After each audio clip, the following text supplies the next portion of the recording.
In an epoch of speed, one must think slowly. Now, those words were uttered just over a century ago, but I think they're even more relevant today, especially with AI. If you start slowing things down and you take more time over the way we cultivate, cook, and consume our food, then everything gets better, right? It's a better deal for the Mother Nature. It's a better deal for our waistlines, better deal for our nutrition input, but it also brings a lot of joy to it as well, right? We've sold ourselves this idea that a good life is a fast life. Hey there, I'm Sagar Soni. If you are a chronic overthinker, a wannabe productivity expert, and is having a hard time understanding how to squeeze productivity out of every waking minute, but also learn how to take a chill pill, then you are in the right place. Let's learn from successful people, YouTubers, book authors, podcasters, and every other stranger that I can get my hands on. Well, figuratively, let's learn how they balance their life. Welcome to Beyond the Speech. Hey, Carl. Thank you very much for joining me on my podcast, Beyond the Speech. You are the leading voice of the slow movement for many years now. I saw your very first TED Talk, which was, I think, 17 years ago. You are also the author of In Praise of Slowness. That's the latest one that I read. Also, The Slow Fix and The Slower. I read The Slower as well. But before you even got here, I believe you were just like the rest of us normal folks who are always rushing, always moving on to the next task, working towards your next item on your to-do list, until you were standing in line at that Rome airport and you saw the 1-minute bedtime storybook. That's when things started changing for you. So can you talk about that, where all of this began? Yeah, I've discovered now that all of my books start with some kind of existential crisis of some kind. And that was very much the case with In Praise of Slow. So back then, and we're talking now 20 years ago, I was just stuck in fast forward. So every moment of my day was a race against the clock. I was constantly hurrying, juggling 5 things at once. And I think when you get stuck in that roadrunner mode, it sometimes takes a shock to the system or a wake-up call to make you realize you've forgotten how to slow down, and this is doing you real harm. And my wake-up call came when I started reading bedtime stories to my son, and I just couldn't slow down in those days. So I'd go into his room at the end of the day and I'd speed read Snow White. Yeah, I'd be skipping lines, paragraphs. I became an expert in what I call the multiple page turn technique, where you try and sneak 4 or 5 pages. But it never works, of course, because our kids know these stories inside out. So my son would casually say, why are there only 3 dwarves in Snow White? And what happened to Grumpy? And this lamentable state of affairs went on for some time until I did hear about this 1-minute bedtime story. And I remember thinking, hallelujah, right? What a great idea. I need that book now from Amazon, drone delivery. But then it was like a light bulb over the head moment. I just thought, this is crazy. I'm racing through my life instead of living it. and that was like hitting rock bottom for me. I think for other people, it's a burnout. Maybe the health suddenly just falls apart because you've just been stuck in fast forward and you're going too quickly.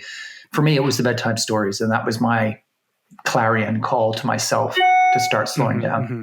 How would you describe the slow movement to someone who is completely unfamiliar with the concept?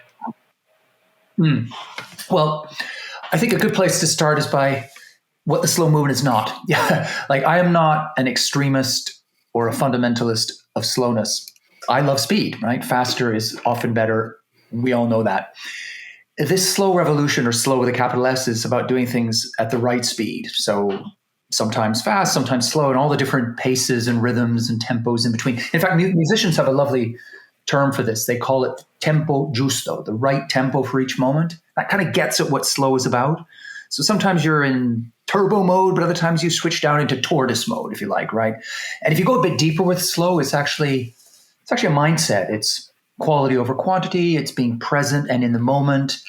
It's doing one thing at a time, if you remember those days. Ultimately, slow is about doing everything not as fast as possible, but as well as possible, which is a very simple idea, but actually at the same time an immensely powerful one, because it has the capacity to revolutionize in a good way everything you do, which is why now in every field of human endeavor, you will find a slow movement, whether it's slow food, slow education, slow leadership, slow travel, slow media, people coming to whatever the task is at hand and saying, how can I do this better and enjoy it more by slowing down to the right speed?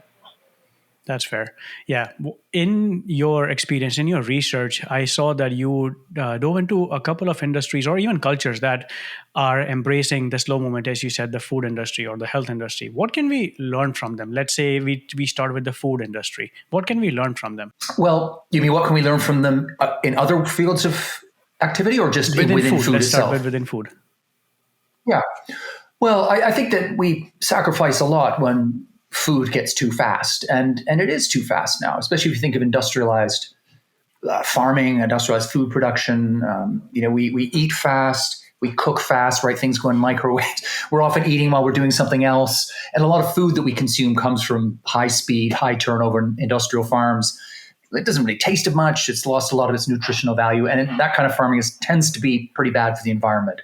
So that's the bad news, right? The good news is if you take things down a notch, right? If you start slowing things down and you take more time over the way we cultivate, cook, and consume our food, then everything gets better, right? It's a better deal for the Mother Nature. It's a better deal for our waistlines, better deal for our nutrition input, but it also brings a lot of joy to it as well, right? Suddenly food becomes something to light you up rather than fuel to push you on to the next activity on your to-do list, right? And a big part of food, when you look at the slow movement in general, I don't think it's any surprise that food or slow food was one of the first rumblings of this slow revolution, right? Because food is such a basic and fundamental human act. Every day, 3 times a day, maybe more, sometimes for some people less, we got to stop and we've got to eat, right? That's just what it is to be a human being. And so it's something we can all tap into, we can all understand, and we can all feel instantly the benefits of slowing down with it. We all know the difference between an industrial hot dog versus, a simple pasta that someone's cooked from scratch at lunchtime for us, which doesn't have to be a 4-hour, 10-course Michelin-starred banquet, right? It could just be some tomatoes sliced up with some garlic, fried up, and then some pasta, right? It's something really simple. That simple joy of food well made with love, and then breaking bread together around the table. Of course, that's the other benefit of food through a slow lens. Because I think one of the things about the fast culture is it's selfish and it's isolating and it's lonely. Right? We get disconnected from each other when we move very fast. And I think that if you go think about how tech works now and social media, we have more electronic connections than ever before, but in many ways we're less connected, right? We're more alone. There's a loneliness epidemic across the world. And I think a lot of that is the fact that we are living too fast. So just let me go back to food a moment. So what you get when you are living in that fast mode is that food just becomes something that you're throwing down the hatch to keep you going. You don't share it with other people. When you slow down, you tap into that deeper human connection and that pleasure and joy of breaking bread together. It's something that humans of all cultures have always done. Feasts, right? Our festivals, our holidays are all built around food for a reason, right? There's nothing brings us together more than sitting around the table and breaking bread. And I think when you slow down, you begin to enjoy those pleasures. And of course, it's better for your health. You're going to be more productive. All the other stuff that is good for the bottom line will flow from taking a slow approach to food. Yeah, I think you saying this, how you talked about the food industry, fast food industry, don't fall for that and ultimately come to the table and just talk amongst your friends and family.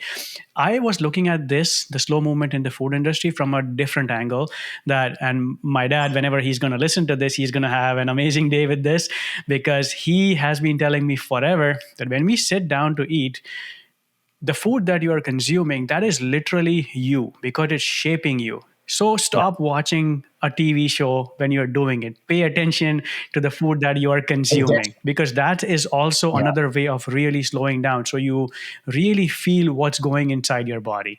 That's the lens that I was looking at. Yeah, no, absolutely. That's a big part of it. And it just occurs to me now that the English word companion is derived from the 2 Latin words con pane, with bread. Why? Because it's when we sit down around the table with the screens turned off and we break bread together, that is when we are at our most close with those around us, right? So slow down, sit around the table, turn off the phones, and be more human. Understood. In one of your books, I forget which one, you mentioned this. Thanks to speed, we live in the age of rage: road rage, air rage, shopping rage, relationship rage. What do you mean by that? Why is speed leading to rage in different parts of life? Well, I think the speed culture, it taps into that phrase from Silicon Valley about everything must be frictionless, right? Everything must be smooth and fast and frictionless. And as soon as it's not, if you set that as the expectation for a life well lived, as everything moves very quickly, as soon as anything slows you down, that becomes the enemy, right? That becomes a personal affront, becomes an insult to your very presence in the world. And so you see now people so instantly triggered by any kind of obstacle to their speed. Anything that slows us down, we go from 0 to 100 on the rage scale. Yeah, and I think we do actually live in an age of rage, and you see it now in the most extraordinarily small moments where people, if a website takes 3 seconds longer than normal, we start, shaking the computer and cursing our provider and wondering if we need a faster broadband connection. This rage is constantly there bubbling below the surface because we've sold ourselves this idea that a good life is a fast life. So anything that takes away from the speed is threatening a good life to us, right? But of course, the opposite is true, that a good life is not a fast life, right? A good life is slowing down and, doing things well, being present, doing things one at a time. I mean, people often say to me, I can't slow down, right? Or life will pass me by. And I just think, no, that's completely the wrong way to think about it. You need to flip it 180 degrees and think life is what's happening right here, right now. And the only way to get the most of it, to enjoy it thoroughly, to live it fully, is to slow down. How do you avoid the guilt that comes with that, though, that I'm not being productive in this competitive environment?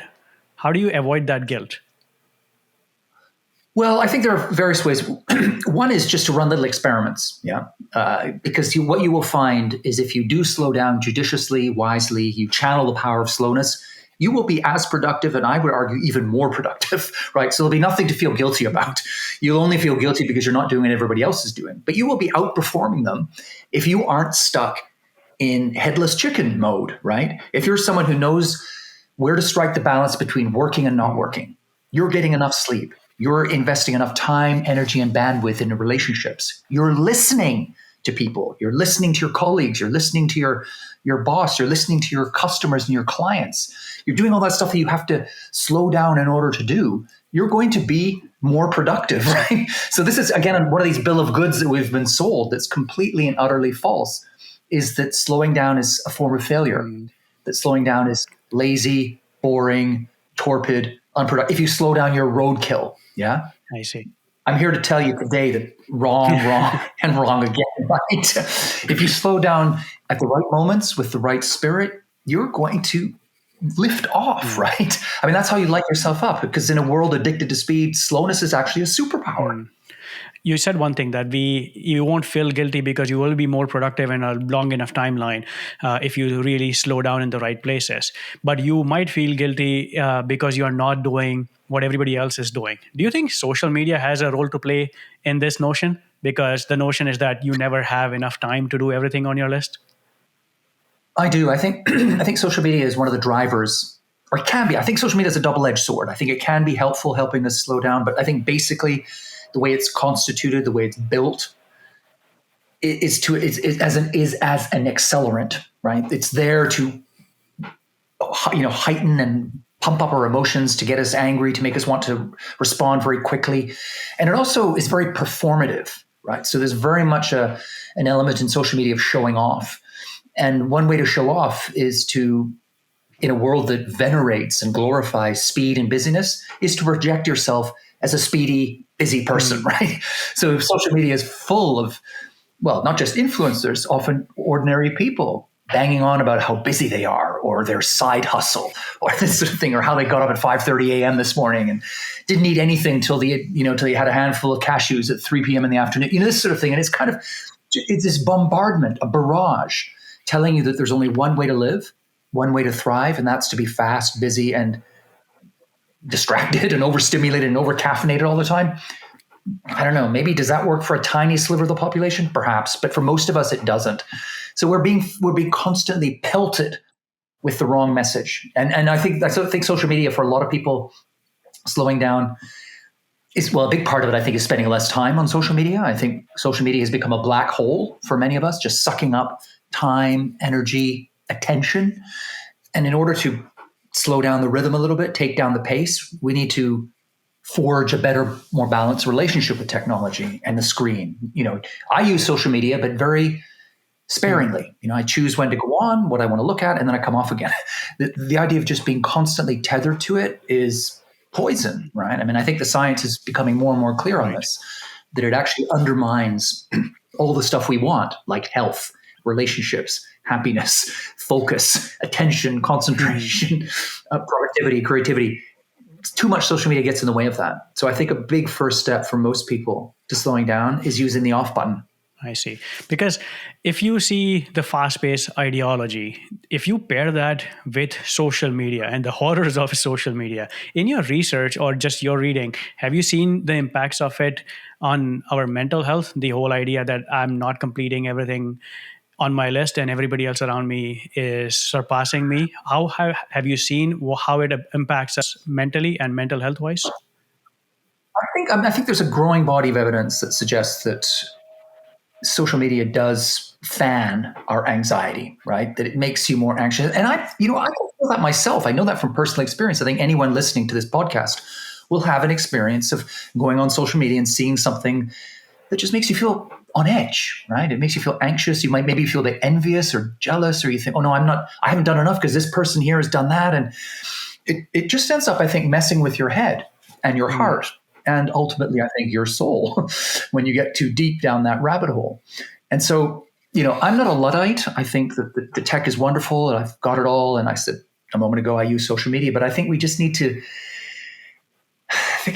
anytime a new technology comes along, it always takes time to work out the right social norms and rules and protocols around it to get the most from it.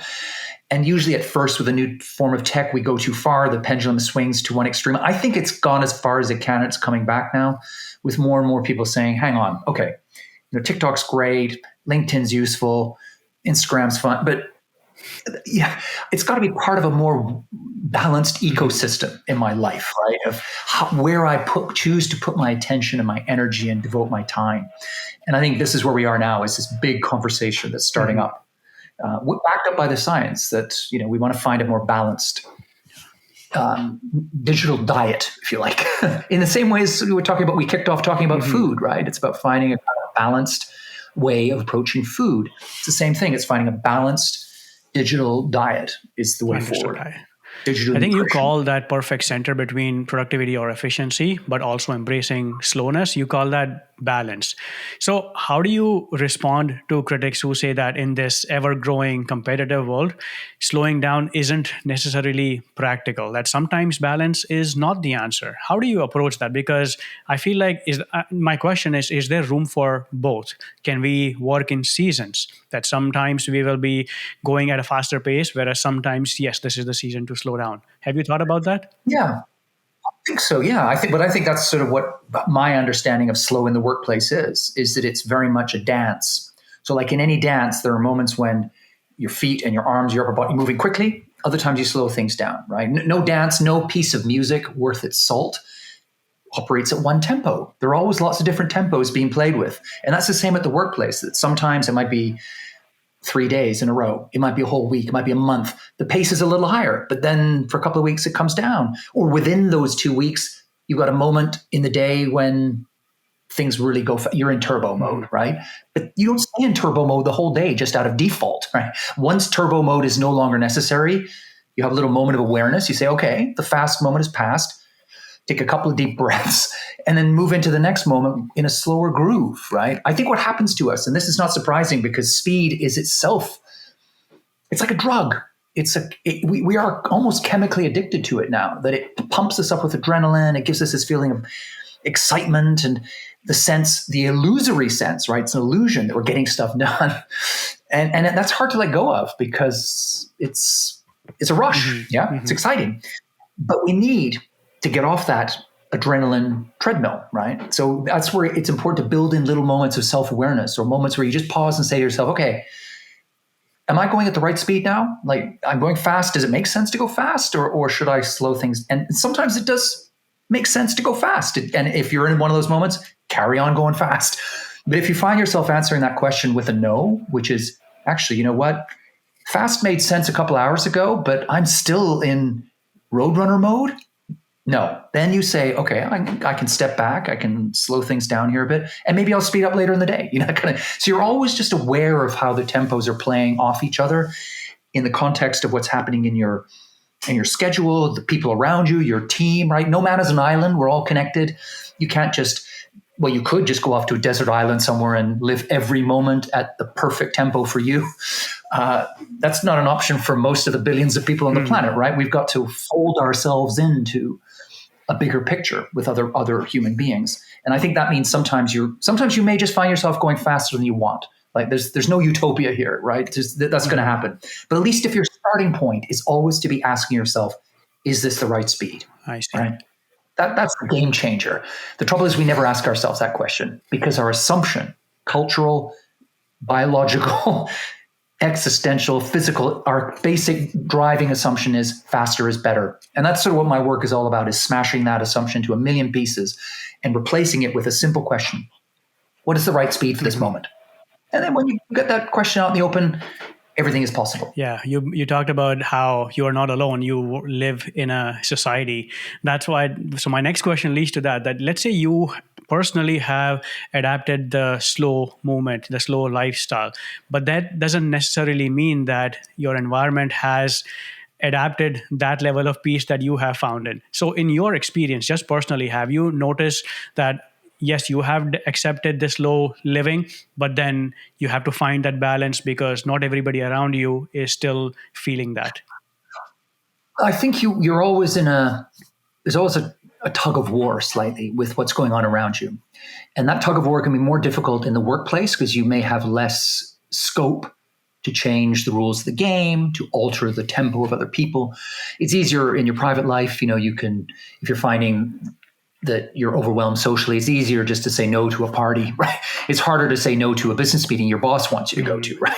So there's a sliding scale here of difficultness when it comes to negotiating the surroundings in which we have to do our slowing down in. But what I would suggest to people to take away is that there is always room for maneuver here. So let's talk about the workplace because that is the hardest nut to crack. I think that, and I know this from my personal experience, but all the people that I've worked with, as a coach or a mentor or working with companies directly, is that there's a lot of inertia in these organizations. Like they are locked into the faster is better mentality. So if one person comes along one day and says, you know what, I've discovered the beauty of slow, right? I'm going to be a better colleague, friend, boss, whatever, by slowing down, and everybody else is still stuck in the old way, there's going to be friction, tension, conflict. And you need to bring people along with you. You can't just declare slow one day unilaterally and hope everybody's you've got to sort of cajole and persuade. And one way I always suggest to do that is to run little pilot projects. So to say to your team, okay, this week, for all these reasons, I think slow could be good for us. This week, why don't we try this? Every day for a week, everyone can take 3 hours a day when they don't look at messages, or everyone can leave the office at a certain time, or whatever it is. And then at the end of the week, you have a little debrief. You sort of say, how did that feel? Did we benefit from it? Did it harm our working? Could we modify and tweak it and so on? And I think what you find when you take that first step and run a real world experiment is that as soon as people get a taste of slowing down and they realize that it works, right, then that really is the game changer. Because it's one thing to hear a TED Talk or read a book or listen to a podcast, and it all makes great sense, right? Slow down, do things well, don't do them too fast, all that. But until you actually experience it in your own context, it's very hard to go the next step. So give people that opportunity to have a little experiment, to have a little hands-on moment with it. And I find then you start to break through that inertia, that resistance. Because basically the truth is that behind the facade of speed, everybody wants to slow down, right? We're just caught in this Mexican standoff, like at the end of The Good, Bad, and the Ugly. Everybody looking back, back and forth, thinking, who's going to slow down first? I mean, not me, One person slows down or raises the flag of slow and says, what if? That's so powerful, right? That opens the door for everybody else to say, you know what? I've been thinking this for a long time, but I didn't dare put my head above the parapet. Now someone has, I can get in behind you. Yeah. I also feel like sometimes you have to go through the fast pace to understand what's lacking in your life, and then you slowly get introduced to the slow movement that, okay, I'm losing behind some of my priorities, some of my non-negotiables, and until you get a taste of missing out on those, you won't necessarily adapt or accept the slow living, at least in my experience. Yeah, I mean, I think there's probably a minority of people among us who are just born very slow in a good way. And they just, they come out of childhood and they just never play the fast game. But I don't think that's most of us. I think most of us are right there, which is whatever we are at childhood, we come out and we get into the fast game and we speed up. And at some point, a little voice in the back of our mind starts saying, this doesn't feel quite right here, right? I feel like I'm skimming the surface. The things that matter to me most are getting the least attention. I feel like I'm not fully here. I'm not getting stuff done as well as so those questions begin bubbling up. We push them down because the whole culture is saying, no, ignore those questions. Faster is better, right? But at some point you hit that crunch, the inflection point. And for me, it was the bedtime stories. Other people, I said it could be a burnout, some little catalyst, right? Little detonator that makes you think, oh, hang on a minute. It's time to pay attention to those questions because those questions are meaningful and they're important. I see. Yeah, in my recent experience, I was just talking to a person. He hosts his own podcast. It's called Read Well Podcast. His name is Eddie Hood, and he and I were talking about how the whole culture behind reading is that, I want to read 100 books this year. How did I read 200 books this year? Right? That is so annoying. But that's what social media makes you feel like. If you are not reading 52 books, so one book a week, then you are falling behind. And he went into this whole conversation about how instead of reading 100 books, how about you pick one book, just one book, and read that book, go buy that Audible, read it again, make notes on it, see how you can implement in your life. And now, yes, in the idea of slow living, you picked only one book, but you completely adapted that in your own life. And now you are the master of the topic that the author was talking about. So that was my recent experience in terms of how to slow down. Yeah, that's very wise advice. And that's so true. We've taken everything and turned it into a race against the clock, haven't we? Including reading. So, there's a lot of people are speed reading, right? And you think it always reminds me of that famous Woody Allen joke who said, how was it? He said, I took a speed reading course. We read War and Peace. It's about Russia. And that kind of gets it. I think that kind of gets at the failure of fast anything, fast reading in this is that fast is superficial. It touches the surface, it skims along, it skips on to the next thing, and it doesn't stick. Slow goes deep. You get to the core, you get to the heart of the matter. So what does it serve any man or woman to read 100 books and have none of it make any impression because you are just skimming along the surface? Far better to read one book or two books or three books and really go deep and take something genuinely powerful and meaningful out of them. And this is another thing as well. I think people often ask me, what are some signs that you're living too fast? And I mean, obviously health and feeling tired all the time. These are clear textbook, obvious ones. But another one that people don't often think about is memory. Now, when you are living too fast, your memory starts to fail, right? And I think a lot of people recognize this, right? And this is not early onset dementia, right? This is from living too fast. I mean, Milan Kundera, the famous Czech writer, once wrote that there is an intimate bond between slowness and remembering. What he meant was that when you move through life too fast, everything's a blur. Nothing sticks. And I do think most of us have an experience of this, right? You get to the end of the month, your head hits a pillow, you look back and think, oh my God, that was December?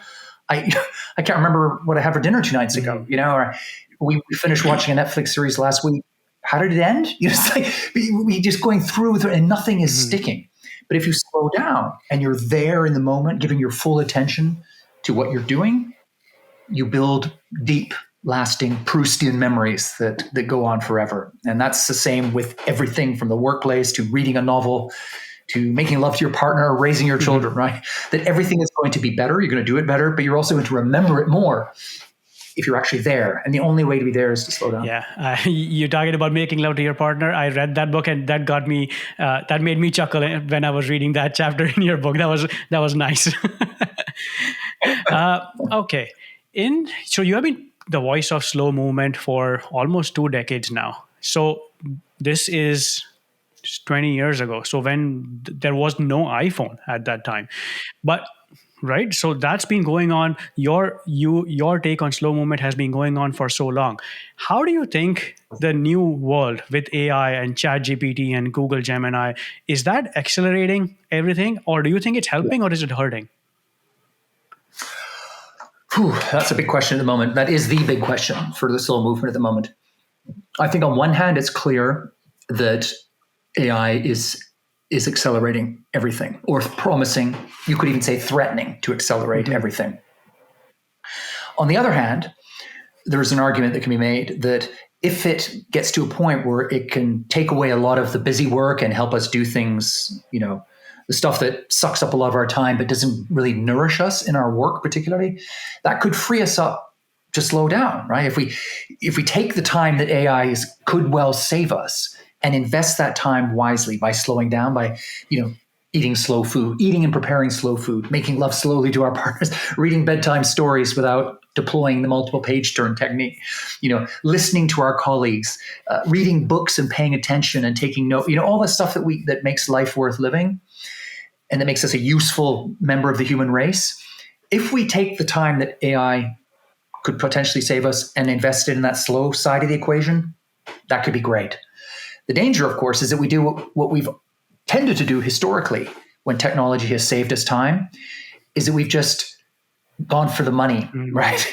We've taken that time and either worked more or spent more, and we just caught ourselves in this endless sort of, spiral of spending, working, spending, debt, working whereas I think maybe now we've gone through that routine enough times, we've seen that film enough times that perhaps we'll take the wiser option, which is to say, okay, there are certain things, there's certain low-hanging fruit that maybe AI will do really well, and it'll take a lot of stuff off our plates. And when that plate is a little more empty, rather than rushing to fill it with more stuff, we might just spread out the stuff that was on the rest of the plate and have the same plate, but a plate that's got more space on it, right? Space to enjoy the things that really matter. And I'm hoping that's where we go. The other thing I would say in terms of AI is that, if you go back 100 years, well, more, 1917, during the Russian Revolution, when everything was changing in Russia at a credible rate, churning day to day, huge transformation. And in this cauldron of change, somebody asked Boris Pasternak, the author of Dr. Zhivago and winner of the Nobel Prize for Literature. They said to him, surely, Mr. Pasternak, in this time of rapid change, we need to think faster.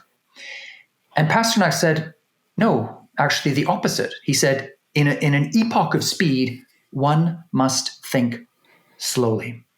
In an epoch of speed, one must think slowly. Now, those words were uttered just over a century ago, but I think they're even more relevant today, especially with AI, because it's precisely when things are moving so fast that we have to slow down. It's only by slowing down and reflecting, asking difficult questions, looking at the big picture, thinking long-term, connecting the dots, doing that slow thinking that humans do so well. It's only through that slow thinking and reflection that we will be able not only to understand the change of speed, of AI and stuff, but also maybe to direct, fashion, and steer it in a direction that will serve us well. So this is a time that we need slowness more than ever, because you do sometimes hear people saying, particularly in a certain wing of Silicon Valley, saying, well, AI, now it's all speed, right? Now forget that it's all speed. No, actually, it's when it becomes super fast that we need slow, right?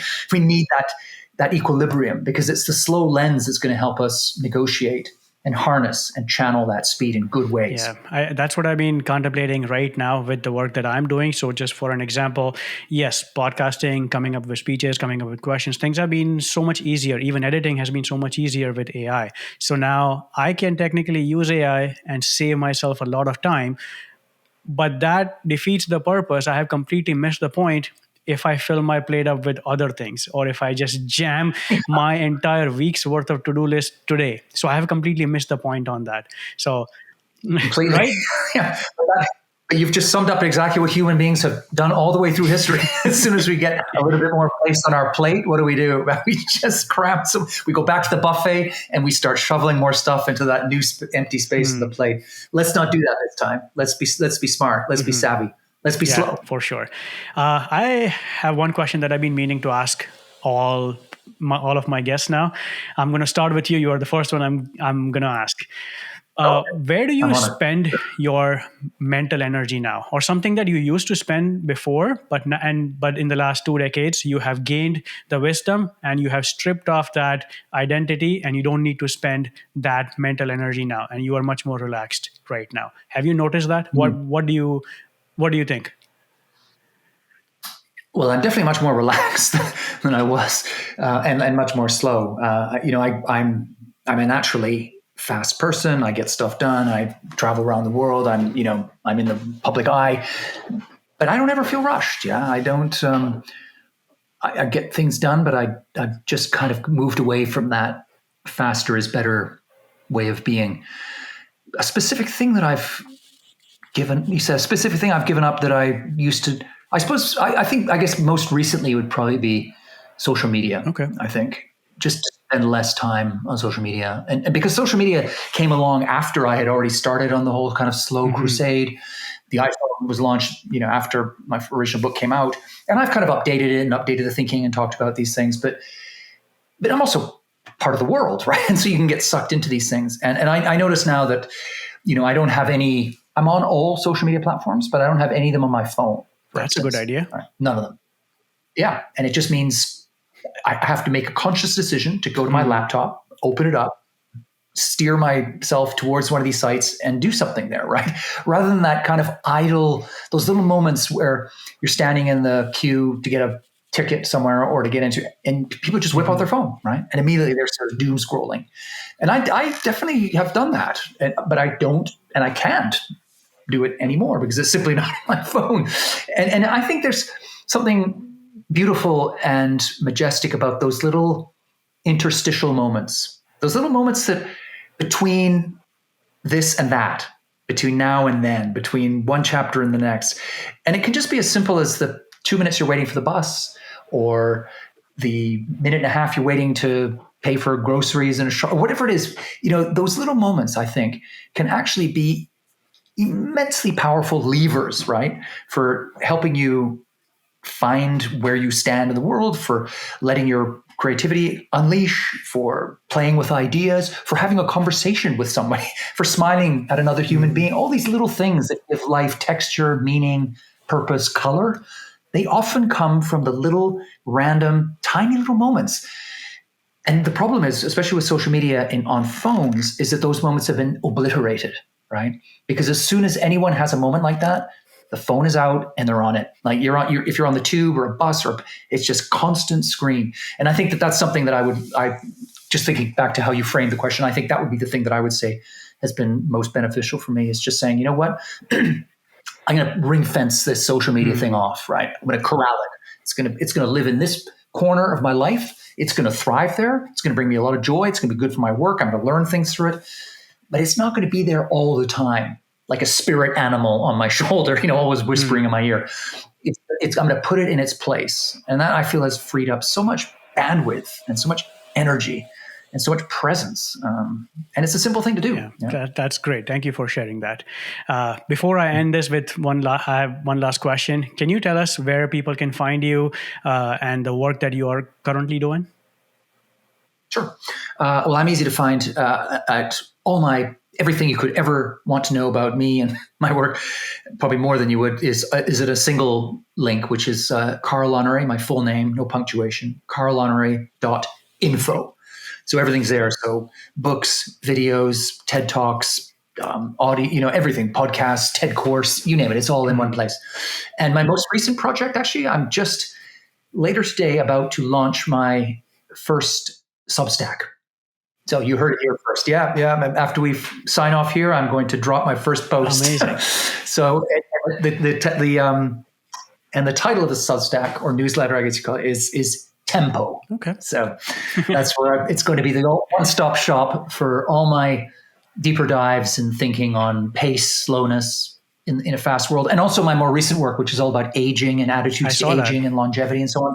That's going to be in there too. And that kind of fits under the Tempo rubric as well, because that's to do with time and pace and stuff too. So that's, for me, that's the exciting project I have on my desk at the moment is I see. Yeah, I'll leave links to everything that you mentioned here in the show notes.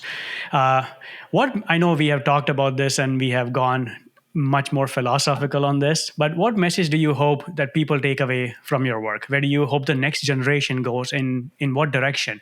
I mean, what do you hope that our children fix in this ever-pacing fast world? Like realistic, practical tips that they can implement right now? Yeah. Well, I suppose that's a two-part question. The first part is what I hope they'll take away from it. One is just very simply that faster is not better, right? That really the secret to life is, well, no, let me quote Mae West, right? The famous screen goddess from the early 20th century. She said once, anything worth doing is worth doing slowly. So that would be the kind of headline slogan that I would give to people. And then when it comes to what you can actually do, my book Slower, which you said you looked at, it's got 50 tips. There's any number of tips, and I've got them all over my website and Substack and stuff. But I would start off by giving, let's say 3 or 4 tips. The first is do less, right? We're chronically trying to do too much stuff. So every day, every week, look at your calendar, pick one thing a day, ideally a day, or a couple things, and just drop them. Let them go. The least important things. Free up time for the stuff that really matters. Say no, in other words, right? My book is called In Praise of Slow. It could very easily be called In Praise of No. Second tip, well, I mentioned already, turn off the off button on our phones, right? Spend less time looking at a screen. Turn off notifications, right? That's another thing I have on my phone.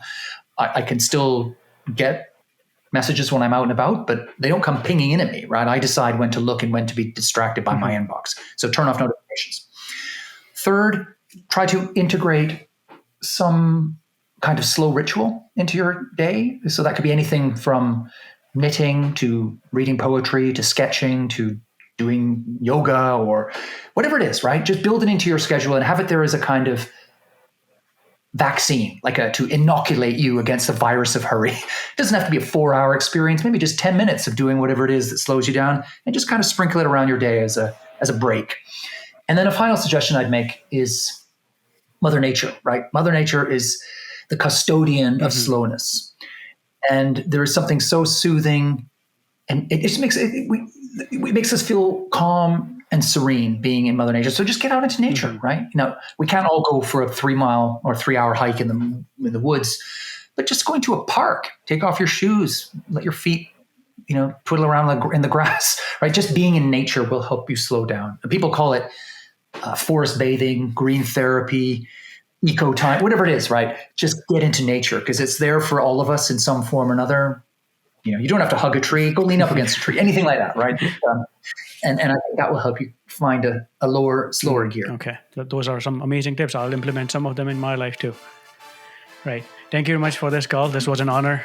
Thank you for joining me for this conversation. I hope my listeners find it insightful as well. So thank you. Thank you very much. It's been a pleasure chatting.